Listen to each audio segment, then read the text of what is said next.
विषय में स्थिर करने की प्रधानता है। दुनिया की ओर से वाणी को खींच लेना, मन को खींच लेना, ये मौन है। और मन को एक जगह लगा देना, जैसे पानी कहीं बह रहा हो तो बहने से रोक देना, लेकिन ध्यान के लिए भी सहारा चाहिए। तो कोई मूर्ति सामने रख करके ध्यान करते हैं और कोई मन में मूर्ति का ध्यान करते हैं, लेकिन दोनों में कोई अंतर नहीं है, कोई फर्क नहीं है। जो हम भीतर देखते हैं शरीर के, वो भी मन से ही देखते हैं, और जो बाहर देखते हैं वो भी मन से ही देखते हैं। बात बता हुआ है, वो यहाँ से बंबई कभी नहीं जाता। तो हमारा मन बंबई चला गया, इसका क्या माने हुआ? बंबई हमारे मन में आ गया, इसके क्या माने हुए? एक कल्पना हुई, एक स्वप्न सरीखा हुआ। न आपका मन लंदन गया और न लंदन आपके मन में आया। आप तो अपने मन में ही नंदन वन बना लीजिए। मन कहीं आता जाता नहीं है। ये जैसे बोलते हैं ना, ये सड़क कहाँ जाती है? करे बाबा, सड़क तो कहीं नहीं जाती, जहां की तहां पड़ी रहती है, उस पर आदमी चलते हैं। इसी प्रकार ये मन भी कहीं नहीं जाता है।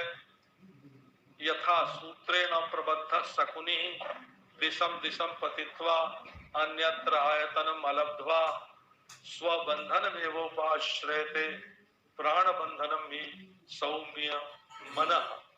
मन तो हमारे प्राणों के साथ बंधा हुआ है, कहीं नहीं जाता, कल्पना करता है दूसरी जगहों की और फिर लौट के आता है। तो आप एक बढ़िया सी कल्पना अपने मन में बनाइए, एक स्वप्न बनाइए, स्वप्न बनाइए आनंद का। ये योग दर्शन में है हो, स्वप्न निद्रा ज्ञानालंबनम वा चित्तम। आप मन में एक स्वप्न बनाइए कि कहाँ है आप? झर झर झर झर जमुना जी बह रही हैं, श्री गिरिराज सिर उठाए खड़े हैं, शिखर है उनका, पादुकामय पुलिन है, पुलिन के ऊपर हरे भरे उद्यान है, वन है बहुत बड़ा, गौएं कोई काली कोई लाल, अधिकांश धौरी चल रही हैं। श्री कृष्ण जब जमुना जी की ओर चलते हैं तो सब गौएं उनके पीछे पीछे दौड़ पड़ती हैं। आगे आगे बांसुरी बजाते हुए श्री कृष्ण, नारायण सिर पर मोर मुकुट, ललाट पे केसर का तिलक, आंखों में प्यार, पांवों में अनुग्रह, कानों में कुंडल, कपोल सुचिक्कर, नाक ऊंची, मंद मंद मुस्कान, टुड्डी टेढ़ी, बांसुरी बजाते हुए, पीतांबर फहराते हुए श्री कृष्ण लटक लटक कर, झूम झूम कर, मटक मटक कर, मंडलाकार नाच नाच कर श्री जमुना जी की ओर जा रहे हैं। और उनके पीछे ग्वाल बाल गाते हुए उन्हीं के स्वर में आ रहे हैं, और गायों को हाँक कर नहीं लाना पड़ता, उनके पीछे पीछे गौएं दौड़ दौड़ करके आ रहे हैं। आप देखो, इसमें धाम है, पहले वृंदावन धाम, उसमें भगवान का रूप है, रूप में लीला है, लीला में बंसी वादन है, बंसी वादन में उनकी चेष्टाएं हैं अंग की, कैसे आंख चलती है, कैसे होठ हिलते हैं, कैसे टुड्डी हिलती है। आप अपने आप को भूल जाइए, जहां बैठे हैं वो भूल गया, और आप जो हैं सो भूल गया। एक बार आपको सुख दुख देने वाली जो मनोवृत्ति है वो सब की सब आपसे दूर हो गई, और आप भगवान के प्यार भरे स्वरूप में मगन हो गए। तो ये भक्त लोग जो हैं वो ध्यान करते हैं, नाम का ध्यान, धाम का ध्यान, रूप का ध्यान, लीला का ध्यान, चेष्टा का ध्यान, और फिर आप उसमें सेवा कीजिए। कभी घुंघरू टूट गया पांव का तो आप जाके बांध दीजिए, भगवान का स्पर्श प्राप्त होगा। कभी पान देना हुआ तो दे दिया, कभी हाथ जोड़ के खड़ा होना हुआ, हो गए। और फिर आप भी नृत्य करने लगिए, लीला में सम्मिलित हो जाइए।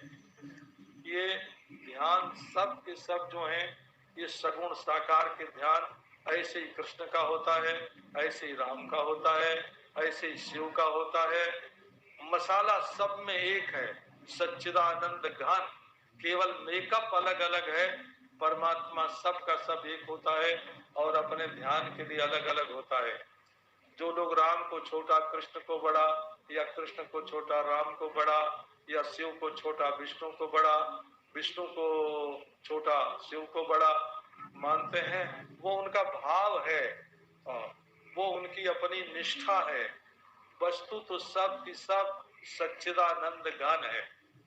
नारायण ये ध्यान आपको संसार से छुड़ाता है। एक माने प्रपंचासक्ति, जिस आसक्ति के कारण आप बहुत दुखी हो रहे हैं, उस आसक्ति से ये बचाता है और परमात्मा के प्रति प्रीति उत्पन्न करता है।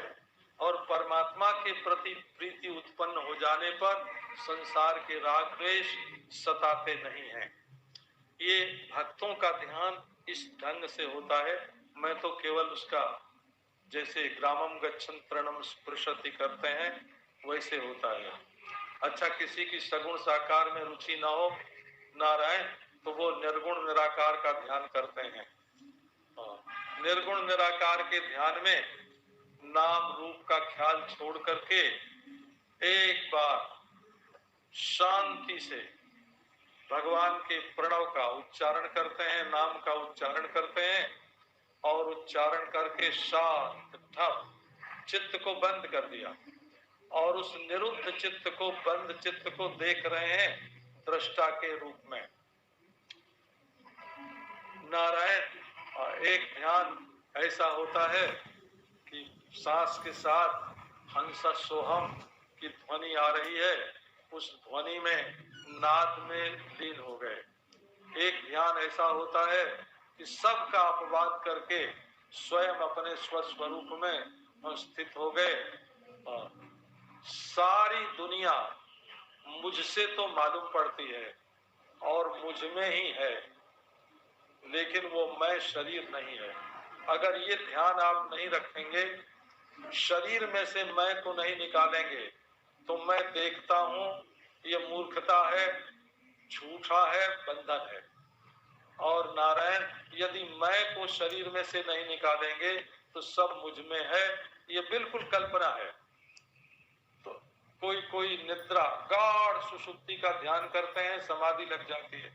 कोई स्वप्न का ध्यान करते हैं, बिल्कुल संप्रज्ञात समाधि लग जाती है। इस प्रकार ध्यान करने की बहुत विधि है। जिसका प्रश्न है उसको तो ऐसे सोचना चाहिए कि हम पूजा के घर में बैठे हैं, पूजा का आसन है, भगवान की मूर्ति है सामने, चित्रपट है, मूर्ति है, पर भगवान बोलते नहीं हैं। क्यों नहीं बोलते हैं? हंसते नहीं हैं। क्यों नहीं हंसते हैं? आंख बंद करने पर भी दिखते नहीं हैं। तो क्यों नहीं दिखते हैं?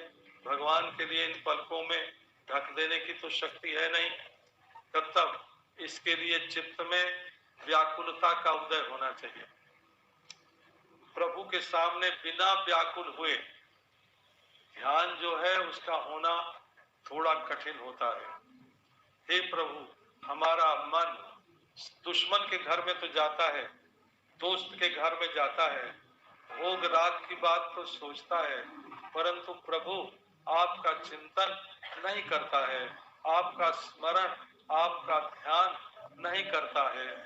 वो समय कब आवेगा हमारे जीवन में, जब हाँ हाँ आओ प्राणनाथ, अब प्राण लागे सियरान, हमारे प्राण शिथिल हो रहे हैं, आओ आओ प्रभु आओ, अब आपके दर्शन के बिना एक क्षण भी नहीं रहा जाता है। ऐसी व्याकुलता अपने मन में आनी चाहिए। हाँ हाँ कदानुभवितासी पदम त्रिशूर में, वो हमारे जीवन में समय कब आवेगा जब हमारी आंखों के सामने तुम खड़े होगे, मुस्कुरा रहे होगे। हमारा तो शरीर भी छूटे तो ऐसे ही छूटे। तो इस प्रकार आपके लिए, प्रभु के लिए व्याकुलता चित्त में आवे। प्रणय पटु पिपासा पीड़िता अनति प्राणान, कथमपि कथयाहम था कथम सांत्वयामि, असह निज विकुंठाः कंठमुत्कंठयाप्ताः, ननु तव मुखमिन्दुं द्रष्टुमेते त्वरन्ति।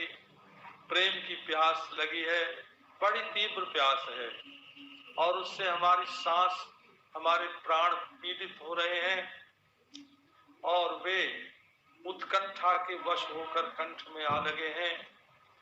इनकी उत्कंठा प्राणों को खींचकर कंठ तक ले आई है।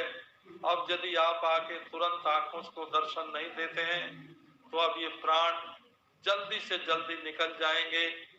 जब भगवान के विरह का, अयोग का, वियोग का अनुभव करके मनुष्य व्याकुल होता है, तब उसके चित्त के सारे पाप ताप जो हैं वो भस्म हो जाते हैं। ये पाप जो हैं वो हमारे हृदय में बहुत ताप देते हैं, दुख देते हैं, परंतु वही ताप जब भगवान के लिए होने लगता है तब